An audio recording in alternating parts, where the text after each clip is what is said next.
Hello दोस्तों, कैसे आप सब लोग। आज हम लोग यहाँ पर ऑर्गेनिक का नया चैप्टर स्टार्ट करने वाले हैं। चैप्टर का नाम है रिएक्शन मैकेनिज्म। ठीक है, तो यहाँ पर हम लोग क्या करने वाले इस चैप्टर्स में हम देखेंगे आखिर कोई भी केमिकल रिएक्शन जो होती है जिसमें रिएक्टेंट क्या कर जाता है, प्रोडक्ट का फॉर्मेशन करता है। आखिर ऐसा क्या क्या वहाँ पर होता है कि वो रिएक्टेंट प्रोडक्ट में चेंज हो जाता है। आखिर क्या क्या घटनाएं वहाँ पर घटती हैं जिसकी वजह से रिएक्टेंट प्रोडक्ट में चेंज होता है। ऐसी सारी चीज़ें हम लोग देखेंगे और क्या क्या वहाँ पर इफेक्ट लगेंगे, क्या क्या प्रोसेस होगा, वो सारी चीज़ों को हम यहाँ पर पढ़ने वाले हैं। और इसी को हम कहते हैं यहाँ पर रिएक्शन की मैकेनिज्म, किसी भी केमिकल रिएक्शंस की मैकेनिज्म। ठीक है, तो ये चैप्टर बहुत ही ज़्यादा इंपॉर्टेंट है क्योंकि आगे चल के हम लोग को और भी चैप्टर्स जो भी पढ़ने हैं यहाँ पर हाइड्रोकार्बन से लेकर के बायोमोलिक्यूल्स तक जो भी आपके सिलेबस में है। ठीक है, अगर वहाँ पर जो भी रिएक्शंस आती हैं, कौन सा प्रोडक्ट बनेगा, कौन ज़्यादा स्टेबल होगा, कौन कम होगा, माइनर मेजर, ऐसे प्रोडक्ट जो भी पूछा जाता है, वो सारी चीज़ें अगर आपको उसका जवाब चाहिए तो उसका जवाब आपको यहीं से मिलेगा। कहाँ से? रिएक्शन मैकेनिज्म से। तो बहुत इंपॉर्टेंट टॉपिक है यहाँ पर जो कि हमें अच्छे से समझ रहे हैं। ठीक है, तो चलिए यहाँ पर इसको स्टार्ट करते हैं। तो बात करते हैं यहाँ पर चैप्टर जो है यहाँ पर यह है रिएक्शन मैकेनिज्म। और यहाँ पर अगर हम लोग बात करते हैं तो रिएक्शन टर्म जो यहाँ पर आया हुआ है, मैंने कहा था वो कहाँ से आया है, आप बताओगे? केमिकल रिएक्शन से आया है। Chemical reaction. और जो मैकेनिज्म आया है मतलब उसी की मैकेनिज्म, उसी का एक्सप्लेनेशन। एक्सप्लेनेशन, ठीक है। तो किसी भी केमिकल रिएक्शन का एक्सप्लेनेशन करना होगा यहाँ पर। और एक्सप्लेनेशन का मतलब कहते हैं कि ऐसा नहीं बस ये रिएक्शंस कर दिया। अभी तो हम कोई भी चीज़ पढ़ते थे कि ये इनसे रिएक्शन करके ये प्रोडक्ट बना देता था, लेकिन अब उस पर ये नहीं है। यहाँ पर कैसे रिएक्शंस हुई है, आखिर आपस में दोनों ने कैसे रिएक्ट किया, क्या क्या प्रोसेस हुआ जब वो रिएक्ट कर रहे थे एक दूसरे में। कोई बॉन्ड टूटा तो कैसे टूटा, कोई बॉन्ड बना तो कैसे बना, बॉन्ड टूटा तो किसने तोड़वाया, ये सारी चीज़ें यहाँ पर होने वाली है। ठीक है, इसलिए इसको बहुत अच्छे से समझना है। और ये अगर आपको समझ में आ गया, आगे की पूरी ऑर्गेनिक आपको बहुत अच्छे से समझ में आने वाली है। तो चलिए देखते हैं यहाँ पर इसके डेफिनेशंस क्या बोलते हैं भाई, रिएक्शंस मैकेनिज्म के डेफिनेशंस। तो डेफिनेशंस में आपको यहाँ पर ये कहता है, जो एनसीईआरटी की बुक में जो लिखा गया वो डेफिनेशंस देखते हैं। यहाँ पर कह रहा sequential account of each step describing details of electron movement, जिसमें इलेक्ट्रॉन के मूवमेंट को एक्सप्लेन किया जाए। ठीक है। एनर्जीज ड्यूरिंग बॉन्ड क्लीवेज, जब बॉन्ड टूट रहा था उस दौरान एनर्जी का क्या रिलेशंस होगा। बॉन्ड फॉर्मेशंस, जब बॉन्ड बन रहा था तब। And the rate of transformations of reactant into products, कैसे रिएक्टेंट प्रोडक्ट में चेंज हो रहा है, किस रेट से होगा, ज्यादा तेजी से होगा इस वाले प्रोडक्ट में कि कम होगा, वो सारी चीजें बताना। कह रहे हैं यहां पर rate of transformation of reactant into product, जिसको हम कहते हैं यहां पर उसकी काइनेटिक्स के बारे में भी जानकारी दे देना, is refer to as reaction mechanism. उसी को हम रिएक्शन मैकेनिज्म कहते हैं। और बेसिक शब्दों में कहा जाए, क्योंकि डेफिनेशन तो आपसे पूछेगा नहीं, बस ये हम क्या पढ़ेंगे, क्या होता है रिएक्शन मैकेनिज्म, वो आपको बता रहा हूं। बहुत सिंपल शब्दों में कह सकते हैं, a reaction mechanism is the step by step description of chemical reaction, step by step description of chemical reactions by which overall chemical change आकर, जिसमें क्या होता था, ओवरऑल केमिकल चेंजेस हमें देखने को मिलता है। ठीक है, आखिर कैसे रिएक्टेंट प्रोडक्ट में चेंज होता है, सारी घटनाएं का स्टेप बाय स्टेप डिस्क्रिप्शन करना ही कहलाता है क्या यहाँ पर, रिएक्शन मैकेनिज्म। ठीक, तो चलो यहाँ पर देखते हैं। अब सवाल आता है, रिएक्शन की मैकेनिज्म तो बताएंगे ही हम, लेकिन यहां पर आपको उससे पहले समझना पड़ेगा कि अगर कोई रिएक्टेंट प्रोडक्ट में चेंज हो रहा है तो अगर उसके on the basis of step, reaction दो टाइप्स की हो सकती है। एक ऐसा हो सकता है कि एक ही बार में, एक ही स्टेप में हमारा रिएक्टेंट प्रोडक्ट का फॉर्मेशन कर ले। एक दूसरा होगा कि रिएक्टेंट को प्रोडक्ट में जाने पर दो स्टेप का यूज करना पड़ रहा है। इसीलिए जब हम कौन सी रिएक्शन को एक्सप्लेन करने जा रहे हैं उसके लिए मायने रखेगा कि हम कौन सी स्टेप की रिएक्शंस की बात कर रहे हैं। अगर वन स्टेप या फिर सिंगल स्टेप रिएक्शंस की बात करते हैं तो हमारा पूरा एक्सप्लेनेशन सिंगल स्टेप की रिएक्शंस को होगा। अगर हमने कहा ये तो टू स्टेप में हो रहा है तो हमारा पूरा एक्सप्लेनेशन दो स्टेप में उसको कंप्लीट करेंगे, आखिर क्या क्या हुआ है दो स्टेप में। ठीक है, ये सारी चीजें होती हैं। तो इसलिए यहां पर बताया गया on the basis of step reaction को हम दो हिस्सों में बांटेंगे, एक वन स्टेप होगा, एक टू स्टेप होगा। उससे पहले मैं आपको बात बता दूं, एक्चुअली में रिएक्शन मैकेनिज्म एक हाइपोथेसिस है। हाइपोथेसिस मतलब एक कल्पना है, ठीक है, एक इमेजिनेशन है। ये रियल में होता है कि नहीं होता है पता नहीं, लेकिन यहां पर बताया जाता है कि ऐसा कुछ होता होगा, और उस ऐसा कुछ होता होगा को हम ऐसे पढ़ेंगे कि मतलब यही हो रहा है। और मैं आपको एक सिंपल सा एग्जांपल से बताता हूं। अगर आप चाहते हैं ये कहां से ये आ रहा है एक्सप्लेनेशन, कौन दे रहा है, तो एक छोटा सा एग्जांपल ऐसा ले सकते हैं, जिससे मैंने कहा कि अगर कोई घटना घट जाए, जैसे मान लेते हैं कहीं पर आग लग जाए, ठीक है। अब आग लगने के बहुत सारे रीजन हो सकते हैं।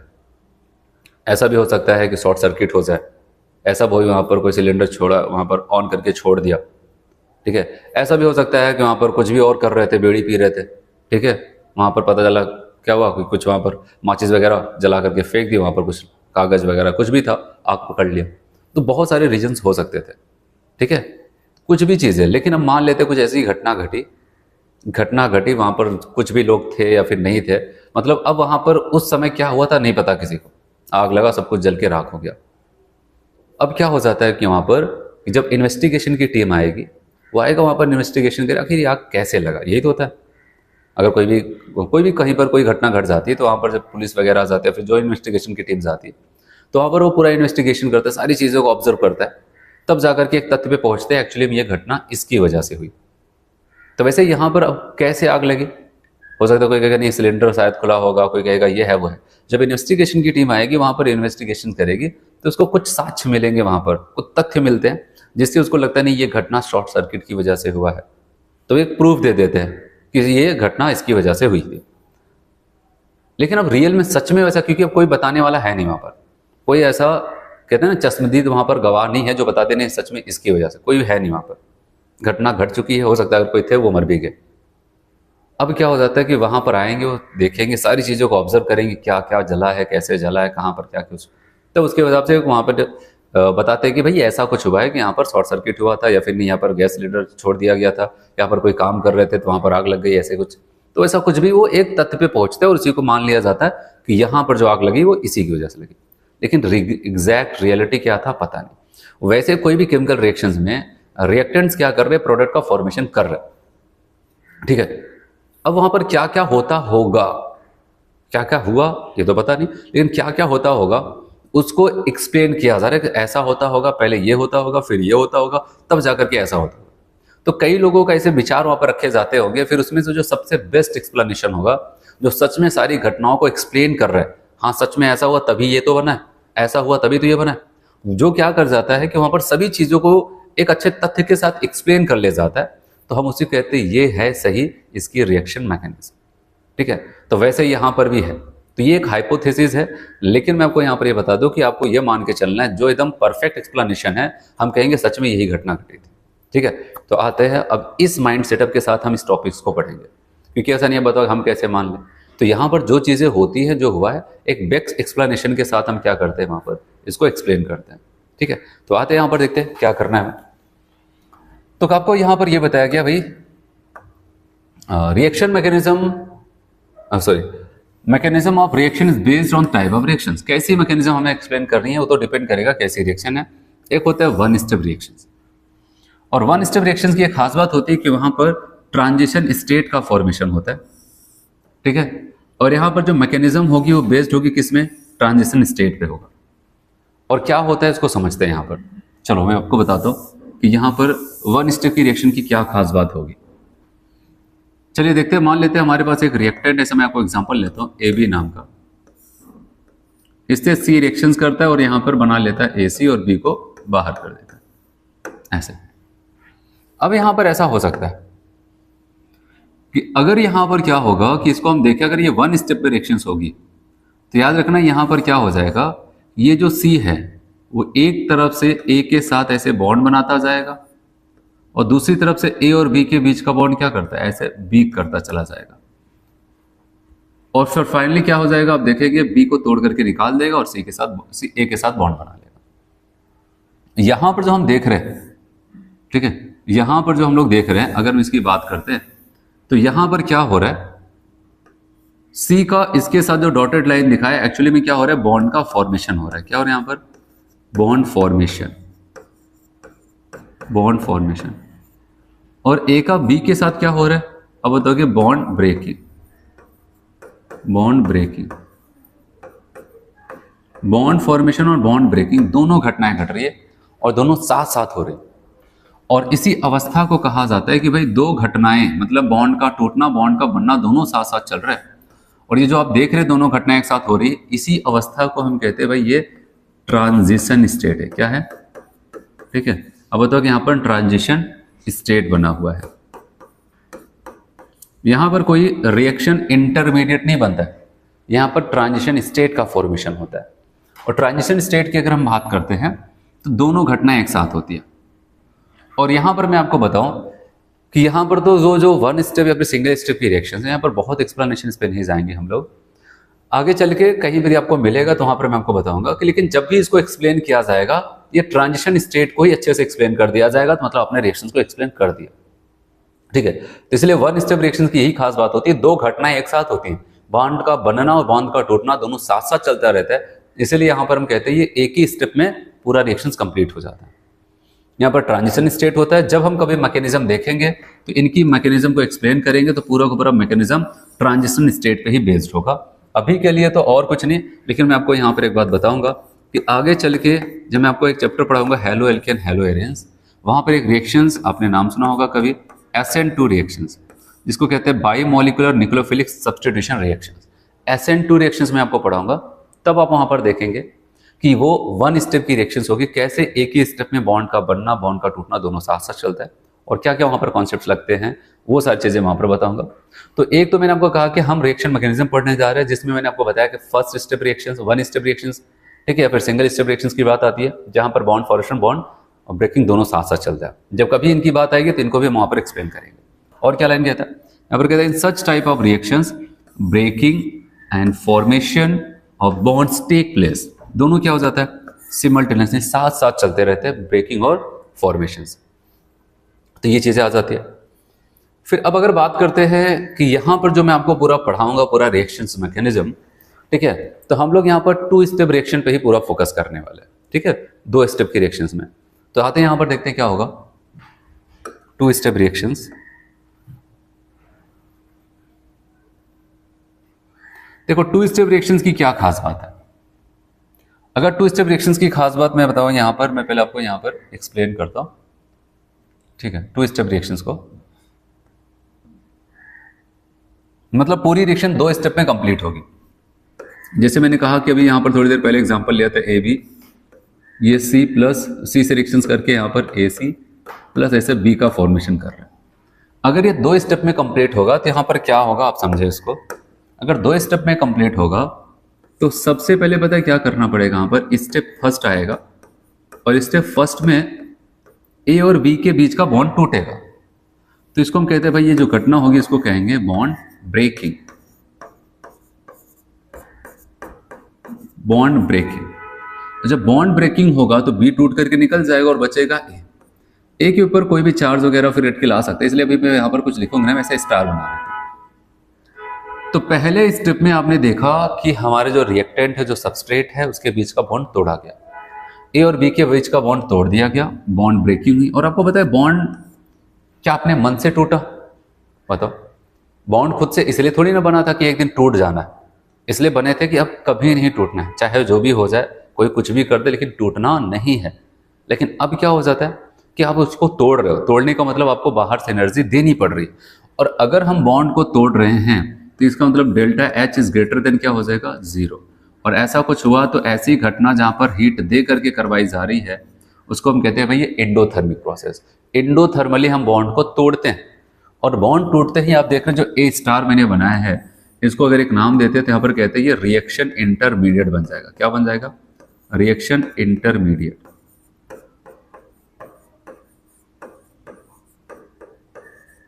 रिएक्शन इंटरमीडिएट बन जाता। अब क्या होगा, ये रिएक्शन इंटरमीडिएट क्या कर जाता है, क्योंकि इस पे भी बहुत चर्चा होगी रिएक्शन इंटरमीडिएट पे। तो बॉन्ड टूटने के बाद रिएक्शन इंटरमीडिएट बनेगा। अब इसके बाद स्टेप सेकंड आएगा, और जब सेकंड स्टेप आएगा तो यहां पर C जाकर के इनके साथ बॉन्ड बनाना शुरू करेगा और कहेंगे भाई अब बॉन्ड फॉर्मेशन की घटना होगी, बॉन्ड फॉर्मेशन होगा। और बॉन्ड फॉर्मेशन याद रखना ऑलवेज क्या हो जाएगा, एक्सोथर्मिक। जैसे बॉन्ड ब्रेकिंग ऑलवेज क्या हो जाएगा, एंडोथर्मिक, वैसे बॉन्ड फॉर्मेशन क्या हो जाएगा, एक्सोथर्मिक हो जाता है। तो सबसे पहले दो स्टेप में आप देख रहे हैं पूरी घटना घट रही। पहले स्टेप में ए और बी के बीच का बॉन्ड तोड़ा गया, बी को तोड़ करके हटाया गया और ए अब बन जाता हमारा रिएक्शन इंटरमीडिएट। अब दूसरे स्टेप में बॉन्ड का फॉर्मेशन सी जाकर इसके पास बना बनाया, यहाँ पर ये इंटरमीडिएट बना, उसी के साथ बॉन्ड बना लेगा। और अब बॉन्ड जब भी बनेगा, कभी भी कहीं पर भी बनेगा, हमेशा याद रखना, ठीक है, वो ऑलवेज एक्सोथर्मिक होता है। तो आपने देखा ये पूरी रिएक्शन जो ए बी से ए सी बनने की हमने दो स्टेप में कंप्लीट की, और यही जो एक एक स्टेप हुआ है इसी सारी चीजों को एक्सप्लेन किया जाएगा इस पूरे रिएक्शन मैकेनिज्म में, ठीक है। तो आते हैं यहां पर वापस देखते हैं। आपको यहां पर यह कहता है कि इंटरमीडिएट फॉर्मेशंस अकर्स। तो क्या होगा यहां पर, इंटरमीडिएट फॉर्मेशन अगर होता है। अच्छा बताओ, वन स्टेप में क्या इंटरमीडिएट बन रहा था? नहीं, जो बन रहा था उसको हम इंटरमीडिएट नहीं कहते थे, क्या बोलते थे? ट्रांजिशन स्टेट, ठीक है, जो कि बहुत कम समय के लिए बनता था। तो इसलिए बताया गया कि जो दो स्टेप की रिएक्शन होती है उनकी खास बात होती है भाई ये इंटरमीडिएट बनाते हैं। और बताया गया कि two type of mechanism exist. यहां पर दोनों टाइप, ऐसे रिएक्शन को एक्सप्लेन करने के लिए हम दो टाइप के मैकेनिज्म का सहारा लेते हैं।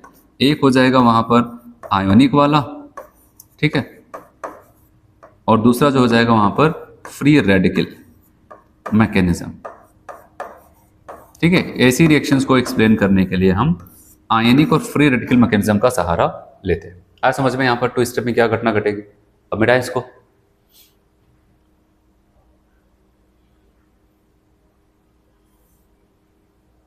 चलिए बात करते हैं such type of reactions breaking and formation of bonds occur in two different step. आप देख रहे हैं साफ साफ आपको दिख रहा था, पहले बॉन्ड को तोड़ा गया, फिर इंटरमीडिएट, तब जाकर के बॉन्ड का फॉर्मेशन। जबकि वन स्टेप में कह रहा था, आप देख रहे हैं फर्स्ट स्टेप और सिंगल स्टेप वाली रिएक्शंस में भाई दोनों घटनाएं एक साथ घट रही थी, लेकिन यहाँ पर दोनों एक साथ नहीं, अलग अलग स्टेप में हुआ, इसलिए इसको टू स्टेप रिएक्शंस कहा जाता है, ठीक है। एक लाइन आपको साफ साफ बोलता है भाई, इस बात का ध्यान देना कि mechanism is a hypothetical concept, ठीक है, ये एक हाइपोथेटिकल कॉन्सेप्ट होता है, इस बात का आपको ध्यान देना। General reaction are as follow. और अगर हम बात करते हैं वहां पर जो जनरल रिएक्शंस है, तो वहां पर मैंने आपको अभी बताया ऊपर बना करके, वही बताया कि ऑर्गेनिक कंपाउंड होगा जिसको हम सबस्ट्रेट कह सकते हैं। तो मैंने कहा था कि ऑर्गेनिक कंपाउंड जैसे ए बी नाम का, मैंने आपको वहां पर एग्जांपल्स लिया था, उनके बीच का बॉन्ड इसलिए बना रहा था कभी ना कभी ए और बी के बीच में कि अब कुछ भी हो जाए, ठीक है, वहां पर हमें बॉन्ड नहीं तोड़ना है, ठीक है, कुछ भी हो जाए अब अपना बॉन्ड नहीं तोड़ना है। लेकिन क्या हो जाता है, जब हो सकता है वहां पर सबस्ट्रेट को उससे भी बेहतर मिल रहा है, मतलब कोई अटैकिंग एजेंट आ रहा है, अब उसका मन बदल जाता है, कहता है नहीं अब इनके साथ नहीं रहना है, अब दूसरे के साथ रहना है, तो अब उसके साथ बॉन्ड बनाने के चक्कर में उनका बॉन्ड टूटता है, और बॉन्ड टूटने के बाद पहले इंटरमीडिएट बनेगा, फिर प्रोडक्ट का फॉर्मेशन होगा। तो ऐसी घटनाएं टू स्टेप्स में होंगी और एक एक करके सबको एक्सप्लेन करते हैं। चलिए यहां पर थोड़ा सा कॉन्सेप्ट रिएक्शन इंटरमीडिएट की बात करते हैं, लेकिन ये बहुत इंपॉर्टेंट टॉपिक है रिएक्शन इंटरमीडिएट को समझना, क्योंकि यहाँ पर बहुत सारे इफेक्ट्स पढ़े जाएंगे और उसकी मदद से हम देखेंगे इंटरमीडिएट कैसे स्टेबल है। अभी थोड़ी सी बात यहाँ पर सुन लेते हैं इसके लिए, इंटरमीडिएट के लिए कॉन्सेप्ट ऑफ रिएक्शन इंटरमीडिएट। मैंने कहा जब बॉन्ड टूट चुका है, पहला स्टेप कंप्लीट होता है, तब जाकर के इंटरमीडिएट बनता है।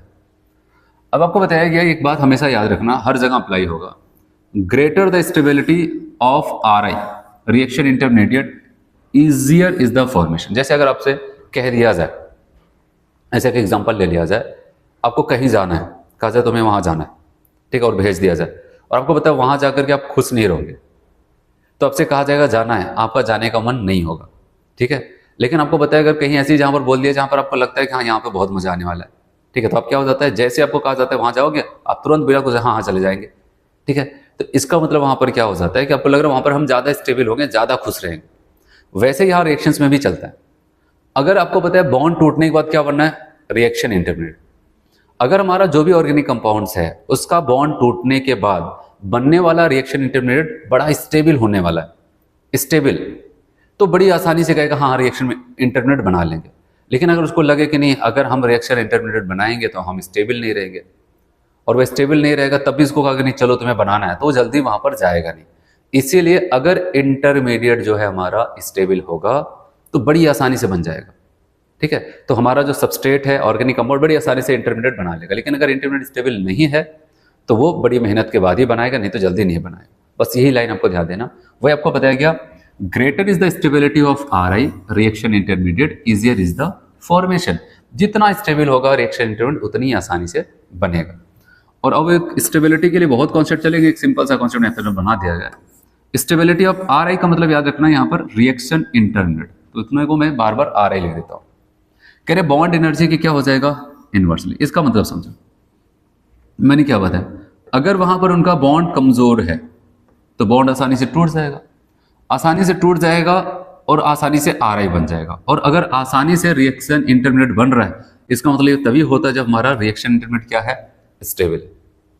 तो वही है कि आप इसको ऐसे भी जोड़ सकते हैं कि अगर बॉन्ड कमजोर है तो बड़ी आसानी से टूटेगा, बड़ी आसानी से टूटेगा मतलब बड़ी आसानी से रिएक्शन इंटरमीडिएट बनेगा, और रिएक्शन इंटरमीडिएट तभी आसानी से बनता है जब वो ज्यादा स्टेबल हो। इसलिए आप ऐसा भी कह सकते हैं स्टेबिलिटी के लिए बॉन्ड एनर्जी जितनी कम होगी उतना ज्यादा स्टेबिलिटी ऑफ आर आई होगा। लेकिन केवल इतने से काम नहीं चलेगा, क्योंकि यही सारी चीजें तो यहाँ पर सीखनी है, तो आगे और भी कॉन्सेप्ट्स आएंगे, उसको भी देखना पड़ेगा। तो यहाँ पर आपको ये बताया गया कि आर आई फॉर्मेशन मतलब reaction intermediate formation occur through breaking of bond, bond की ब्रेकिंग की वजह से रिएक्शन इंटरमीडिएट का फॉर्मेशन होता है। और इसको ग्रेटर देन जीरो का मतलब क्या बताना चाहते हैं यहाँ पर, कहते हैं भाई याद रहे ये एक एंडोथर्मिक प्रोसेस होता है, क्योंकि बॉन्ड जो बना है वो टूटने के लिए नहीं बना था, लेकिन अब तब भी तोड़ा जा रहा है, इसका मतलब कि उसको एनर्जी दी जा रही है, क्योंकि एनर्जी दे करके ही बॉन्ड को तोड़ा जा सकता है। चलो, ये तो आपको बेसिक इंफॉर्मेशन मैंने आपको बताया कि ऐसा एक स्ट्रक्चर बना दिया कि ऐसा कुछ होगा, बॉन्ड टूटेगा, रिएक्शन इंटरमीडिएट तब बॉन्ड का फॉर्मेशन प्रोडक्ट बनेगा। लेकिन ये तो अभी केवल हम स्टेप सुन रहे हैं ना, ऐसे स्टेप्स होते हैं। अभी मैकेनिज्म कहाँ स्टार्ट किया, तो हम यही देखेंगे अगर बॉन्ड टूट रहा है तो किस मैकेनिज्म के साथ टूटेगा। अटैकिंग रीजन अटैक कर रहा है तो अटैकिंग रीजन कैसे कैसे लोग हो सकते हैं, बॉन्ड टूटा, अटैकिंग रीजन ने तोड़वाया, अगर रिएक्शन इंटरमीडिएट बना तो किस किस वैरायटी के वहां पर रिएक्शन इंटरमीडिएट बनेंगे, वो सारी चीजें हम यहाँ पर देखने वाले हैं। तो पहला जो स्टेप था 2 स्टेप रिएक्शंस में बॉन्ड की ब्रेकिंग, तो उस स्टेप को यहाँ पर एक्सप्लेन करते हैं, उसकी मैकेनिज्म को एक्सप्लेन करते हैं क्या होता है। तो चलिए आइए देखते हैं, यहाँ पर यहां से चीजें स्टार्ट होती है।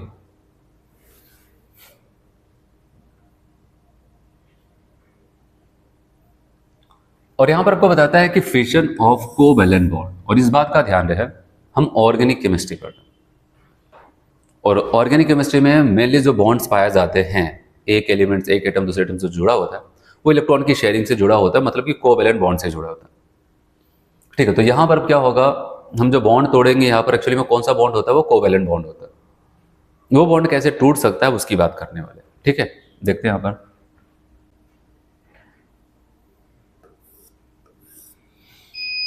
देखो आपको कह रहे हैं कि बॉन्ड टूटने के 2 तरीके हो सकते हैं, एक तो यहां पर कह रहे हैं होमोलिटिक, और दूसरा क्या हो सकता है यहां पर हेट्रोलिटिक।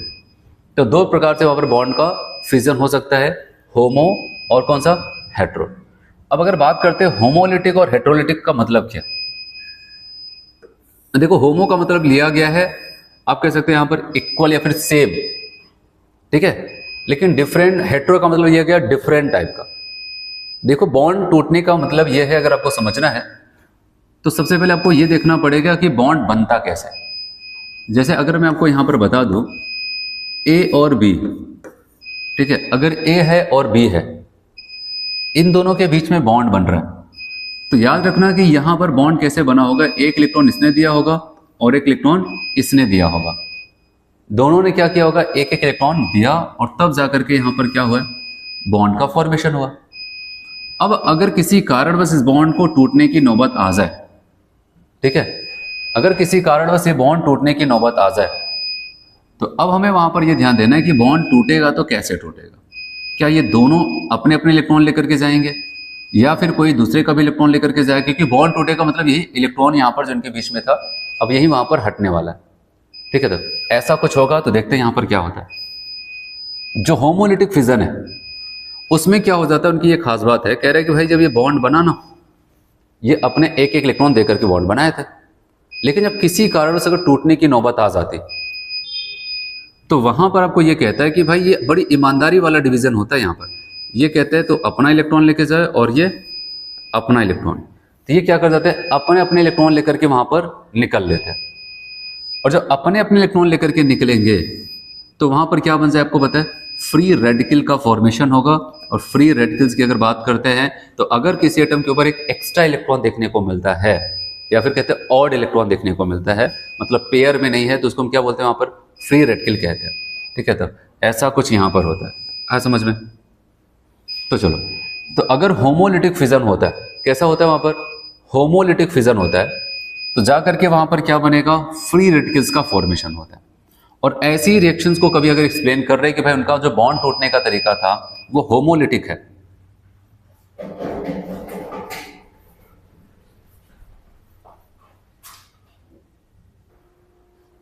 ठीक है। हम लोग यहां पर बात कर रहे थे होमोलिटिक का फिजन अगर होगा तो वहां पर क्या बन जाएगा, फ्री रेडिकल। देखो ये अपने अपने हिस्से के इलेक्ट्रॉन लेकर के गए, तभी वहां पर क्या हो जाता है कि इनके बीच में आप बताओगे फ्री रेडिकल का फॉर्मेशन हुआ। और ऐसे रिएक्शन को जब भी हम एक्सप्लेन करेंगे तो यहाँ पर हम ऐसा टाइप अगर फिशन से स्टार्ट हो रहा है उस रिएक्शन को, तो वहां पर हमें फ्री रेडिकल मैकेनिज्म से ही उसको एक्सप्लेन करना पड़ेगा। आगे कोई रिएक्शन आएगी तो वहां पर बताएंगे। ये तो पहला टाइप का मैकेनिज्म हो बॉन्ड टूटने का। अब दूसरे की बात करते हैं। यहाँ पर भी आप देखो, अगर यहाँ पर ए और बी के बीच में बॉन्ड है तो एक एक इलेक्ट्रॉन की शेयरिंग के साथ है। लेकिन अब यहाँ पर क्या हो जाता है, जब बॉन्ड टूटेगा तो ये क्या कर जाएगा, मान लेते हैं इसमें बी क्या कर रहे हैं, अपना इलेक्ट्रॉन तो लेके जा रहे हैं, अब दूसरे का भी इलेक्ट्रॉन छीन के लेके चला गया।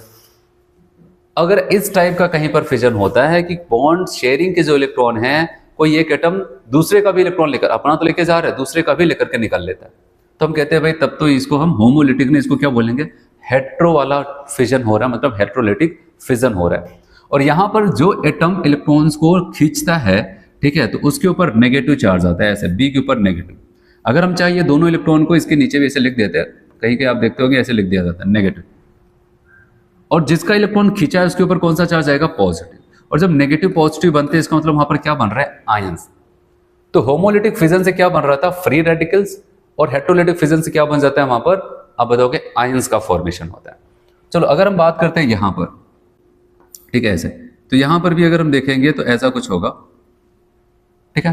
तो अब यहां पर अगर बात करते हैं कि अगर ए वाला कह रहा है कि नहीं, मैं अगर ए वाला ऐसा काम करने लगे कि बी वाला भी इलेक्ट्रॉन लेकर के जा रहा है, तो माइनस चार्ज हम किसके ऊपर लगाएंगे, ए के ऊपर लगाएंगे, और प्लस किसके ऊपर, बी के ऊपर। वो तो देखा जाएगा किसके ऊपर माइनस आना चाहिए, किसके ऊपर प्लस आना चाहिए। लेकिन हाँ, हेट्रोलिटिक फिजन में यही होगा कि कोई एक एटम शेयरिंग का इलेक्ट्रॉन दोनों इलेक्ट्रॉन लेकर के चला जाएगा, ठीक है। इस टाइप का वहां पर बॉन्ड फिजन होगा। लेकिन जबकि होमोलिटिक में अपने अपने हिस्से के ही इलेक्ट्रॉन लेकर के वो निकलते थे। और कहा गया such type fission involve in ionic mechanism, ऐसे टाइप का जो फिजन होगा वहां पर आयोनिक मैकेनिज्म का इन्वॉल्वमेंट होगा। आया समझ में, क्योंकि यहाँ पर आयंस बन रहे हैं, यहाँ पर फ्री रेडिकल्स बन रहे हैं। तो दो टाइप्स के बॉन्ड का फिजन हो सकता है। अगर बॉन्ड के टूटने के तरीके की बात करते हैं तो यहाँ पर दो तरीके मैंने आपको बताया, एक होमोलिटिक वाला पूरा ईमानदारी वाला, और दूसरा बेईमानी वाला, जिसे कह सकते हैं हेट्रोलिटिक। भाई जब शेयरिंग करनी पड़ी, बॉन्ड बनानी हुई, तो दोनों ने बराबर इलेक्ट्रॉन दिया। लेकिन जब टूटने की बारी आई तो कोई एक क्या करता, दूसरे का भी लेकर के निकल लिया, तो इसको हेट्रो। और जब देने में बराबर बराबर और टूटने में भी अपने अपने लेके गए तो होमो हो जाता था। लेकिन अब सवाल है, हम कैसे पहचानेंगे कि यहाँ पर होमोलिटिक करवाना है कि हेट्रोलिटिक कराना, ठीक है। तो उसके लिए कुछ कंडीशंस होती हैं, उस कंडीशंस को देखेंगे तब हमको पता चलेगा कि यहाँ पर क्या हो सकता है, ठीक है। क्या हो सकता है, ऐसे नहीं हो ही जाएगा, लेकिन हाँ वहाँ पर प्रोबेबिलिटी ज़्यादा होगी कि इस टाइप का फिजन ऐसी कंडीशंस में होता है, ठीक है। तो चलो देखते हैं यहाँ पर। अब हम बात करने वाले कंडीशन फॉर होमोलिटिक फिजन। आखिर वो कौन कौन सी कंडीशन है जहां पर होमोलिटिक फिजन हो सकता है, ठीक है, जहां पर क्या होमोलिटिक फिजन हो सकता है। तो कंडीशन में पहला आपको बताता है कि डिफरेंस ऑफ इलेक्ट्रॉन नेगेटिविटी। देखना, मैंने आपको यह बताया कि अगर दो एटम के बीच में इलेक्ट्रॉन की शेयरिंग से बॉन्ड बना, अगर मान लेते दोनों एटम की पावर मस में, दोनों की बराबर टक्कर के लोग हैं, जितना इलेक्ट्रॉन खींचने की पावर इनकी उतना इलेक्ट्रॉन खींचने की पावर इनकी, और जब दोनों की पावर क्या हो जाती है वहां पर सेम होगी, सेम इलेक्ट्रॉन को खींचने की पावर होगी, तो उसके लिए एक टर्म यूज होता है इलेक्ट्रॉन को अपनी तरफ खींचने, कहते हैं electron negativity. Bonded pair electrons को अपनी तरफ खींचना, वो क्वालिटी को कहते हैं इलेक्ट्रॉन नेगेटिविटी। लेकिन अगर दोनों की इलेक्ट्रॉन नेगेटिविटी सेम है दोनों एटम्स की, तो वहां पर वो अपना इलेक्ट्रॉन खींचेगा उतनी पावर से, तो वो अपना इलेक्ट्रॉन खींचेगा, और वहां पर चांसेस होता है कि वो अपने अपने हिस्से का ही इलेक्ट्रॉन लेकर के वहां पर निकले। जैसे एग्जाम्पल की मैं बात करूं, यहां पर पहले तो यहाँ पर स्टेटमेंट देखते हैं, कह रहे हैं difference of electron negativity, electron negativity की पावर्स का जो डिफरेंस होगा वो क्या हो जाना चाहिए यहाँ पर, ठीक है, in between bonded atom should B या तो जीरो या फिर बहुत ही कम हो। जैसे आप एग्जांपल समझो, यहाँ पर हमने यहाँ पर देखा कोवेलेंट बॉन्ड बना है क्लोरीन और क्लोरीन के बीच में, है कि नहीं भाई। अब बताओ, जितनी पावर इस क्लोरीन की होगी उतनी पावर इनकी भी होगी, ठीक है। जैसे एक एग्जाम्पल में दे तो इनके इलेक्ट्रॉन खींचने की पावर 3 है, इनके इलेक्ट्रॉन खींचने की पावर 3 है, ऐसा एक एग्जाम्पल मैं बना रहा हूँ। तो अगर हमसे पूछा जाए इनके पावर का डिफरेंस, मतलब इलेक्ट्रॉन नेगेटिविटी का डिफरेंस अगर हमसे पूछा जाता है, तो हम कहेंगे 3 इनकी पावर है 3 इनकी पावर है, तो क्या आ जाएगा 0। भाई साहब जब दोनों की पावर सेम है तो हम इलेक्ट्रॉन नेगेटिविटी का डिफरेंस, जैसे हम ज्यादा में से कम को घटाएं ऐसा कुछ कर, लेकिन जब दोनों वैल्यू सेम आ रही हैं तो इनको घटाएंगे तो वहां पर क्या आ जाएगा, 0 ही आएगा। ठीक है, तो ऐसा कुछ वहां पर होगा। तो अपने अपने हिस्से के इलेक्ट्रॉन लेकर के जाएंगे और ये अपना इलेक्ट्रॉन लेके जाएगा, ये अपना इलेक्ट्रॉन लेके जाएगा और यहाँ पर क्या बन जाएगा, free radical, chlorine free radical. यहाँ पर आपने कहा इलेक्ट्रॉन नेगेटिविटी की वैल्यू क्या आई, इलेक्ट्रॉन नेगेटिविटी के डिफरेंस की वैल्यू 0, क्योंकि दोनों बराबर थे। और एक दूसरा एग्जाम्पल है, यहाँ पर कार्बन और हाइड्रोजन के बीच का बॉन्ड है। ठीक है, और जाहिर सी बात है अगर दो डिफरेंट एटम के बीच में बॉन्ड है तो उनकी इलेक्ट्रॉन नेगेटिविटी 0 नहीं है, ये हमेशा मान के चलना। दो डिफरेंट एटम के बीच में बॉन्ड है तो वहां पर इलेक्ट्रॉन नेगेटिविटी का डिफरेंस 0 तो हो ही नहीं सकता। हाँ, ये है कि हो सकता है कि उनके इलेक्ट्रॉन नेगेटिविटी का डिफरेंस की वैल्यू बहुत कम आए, तो उस हिसाब से यहाँ पर बताया जब कार्बन हाइड्रोजन के बीच के बॉन्ड की बात करते हैं यहाँ पर इलेक्ट्रॉन नेगेटिविटी की वैल्यू 0 तो नहीं होगी, ये साफ साफ है। ठीक है, लेकिन आप कह सकते हो काफी कम होता है, तो काफी कम होता है तो यहाँ पर भी होमोलिटिक फिजन के चांसेस बनते हैं। ऐसे नहीं हो ही जाएगा, लेकिन चांसेस बनते हैं यहाँ पर कि अपने अपने हिस्से के इलेक्ट्रॉन लेकर के वो निकले। तो ये पहली कंडीशन आपने देखा कि जब ऐसे दो एटम्स जिनके इलेक्ट्रॉन नेगेटिविटी का डिफरेंस 0 है या फिर बहुत ही कम है तो वहां पर होमोलिटिक फिजन के चांसेस बनते हैं। और दूसरा आपको कह रहा है कि अगर मान लेते हैं, ठीक है, वहां पर हम ये मान लेते हैं कि हमने उनसे कहा कि भाई एक काम करो, तुम्हें होमोलिटिक फिजन करना है, लेकिन कह रहा हम नहीं करवाएंगे। आपने एक दो बार प्यार से बोला तुम्हें होमोलिटिक फिजन ही करवाना है, नहीं करवाएंगे। तो जब प्यार से नहीं मानेंगे तो क्या करना पड़ेगा, ठीक है, दूसरे तरीके से मनाना पड़ेगा। तो अब जो दूसरा तरीका यहां पर है, हम वहां पर हेल्प लेने वाले हेल्पर की। हेल्पर यहां पर क्या हो सकता है, ऐसे कहते हैं किसी को टॉर्चर करके अपना काम करवाना, तो उस टाइप का यहां पर होने वाला है कि मतलब हम कुछ कंडीशन, ऐसी स्पेशल कंडीशंस देंगे जिसकी वजह से वहां पर जबरदस्ती होमोलिटिक फिजन करवा सकते हैं। तो उनकी बात हो रही है। और यहां पर अगर हम बात करते हैं वो और कौन है, यहां पर एक कोड चलता है, वो है हेल्पर। तो नेक्स्ट यहां पर कह सकते हैं homolytic fission can be done with the help of helper. Helper कोई ऐसा टर्म नहीं है, यहां पर एक कोड है HELPR। मतलब अगर होमोलिटिक फिजन कराना है तो वहां पर हम हीट करके, अच्छी खासी हीट दे करके वहां पर होमोलिटिक फिजन करा सकते हैं। और इससे भी ना माने तो दूसरा तरीका हमारे पास कौन सा है, इलेक्ट्रिसिटी। ठीक है, वहां पर इलेक्ट्रिसिटी प्रोवाइड करके वहां पर होमोलिटिक फिजन करवा सकते हैं।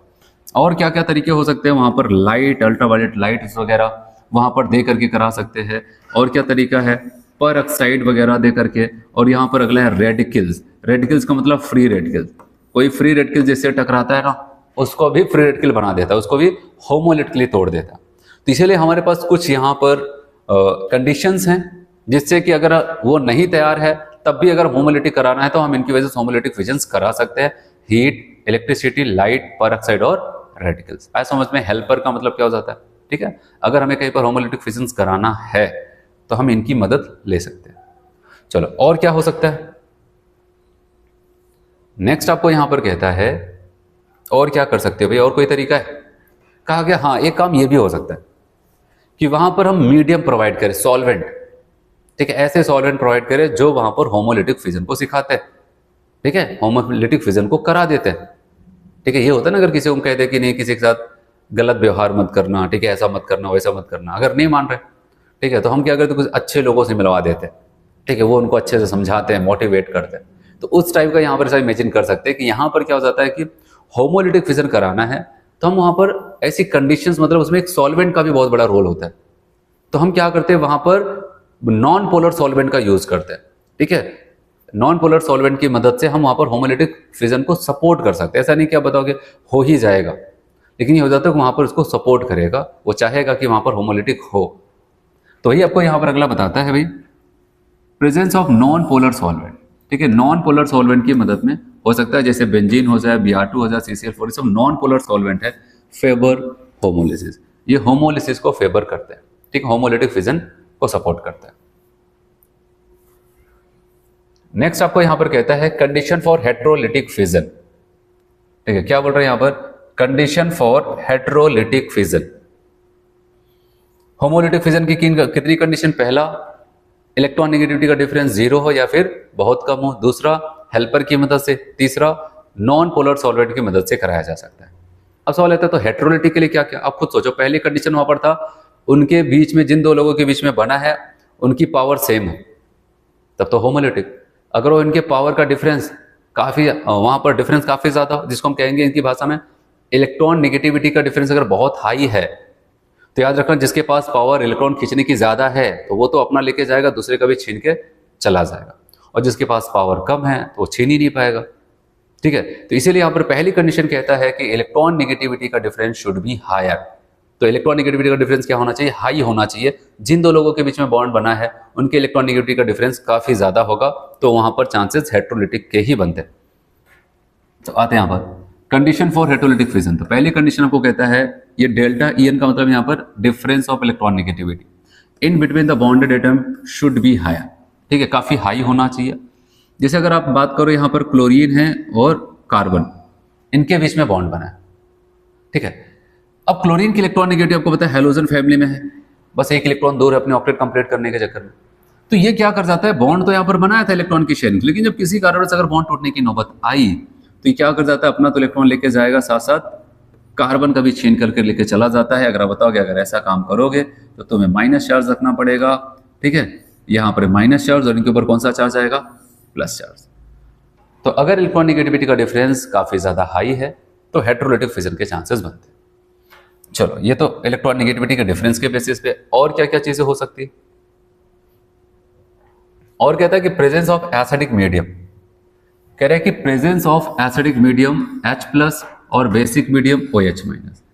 एसिडिक और बेसिक मीडियम की प्रेजेंस में भी हम हेटेरोलिटिक फिजन को सपोर्ट कर सकते हैं। ठीक है, तो फेवर हेटेरोलिटिक फिजन। तो यही है कि अगर एसिडिक और बेसिक मीडियम देते हैं वहां पर चांसेस बन सकते हैं कि हेटेरोलिटिक टाइप का ही फिजन हो। नेक्स्ट कंडीशन कहता है कि प्रेजेंस ऑफ पोलर सॉलिड। वो कैसा कहता था, वो कहता था कि नॉन पोलर सॉल्वेंट। और यहां पर अगर हेटेरोलिटिक कराना है तो हम क्या करते हैं, पोलर सॉल्वेंट से मिलाते हैं। तो बताया कि प्रेजेंस ऑफ पोलर सॉल्वेंट जैसे कि वाटर, एसिडिक एसिड, ये सब फेवर्स हेटेरोलिटिक फिजन। तो ये सब के सब क्या करते हैं, हेटेरोलिटिक फिजन करते हैं। तो अभी मैंने आपको क्या क्या बता दिया, बता हम लोग यहाँ पर सीख चुके हैं। पहला स्टेप जो था वो क्या था, बॉन्ड ब्रेकिंग और उसकी मैकेनिज्म। दो टाइप के मैकेनिज्म वहां पर हो सकती है, या तो अपने अपने हिस्से के इलेक्ट्रॉन लेकर के जाए, या तो कोई दूसरे के हिस्से का भी इलेक्ट्रॉन लेकर के निकले। तो होमोलिटिक और हेटेरोलिटिक कैसे हो सकता था, कौन सी कंडीशन में किसको सपोर्ट किया जा सकता है, होमो वाला कब सपोर्ट किया जा सकता है, कब हेटेरो वाला, ये सारी चीजें आपको बताए। अब अगला सवाल आता है, बॉन्ड क्यों टूटा। सवाल ये आता है ना, बॉन्ड क्यों टूटा, किस चक्कर में टूटा। तो सवाल यही है कि क्या वो जब बॉन्ड बना था एक इलेक्ट्रॉन की शेयरिंग के साथ, क्या इस मकसद से बना था कि एक दिन आएगा हम लोग टूट जाएंगे, ऐसा तो नहीं था।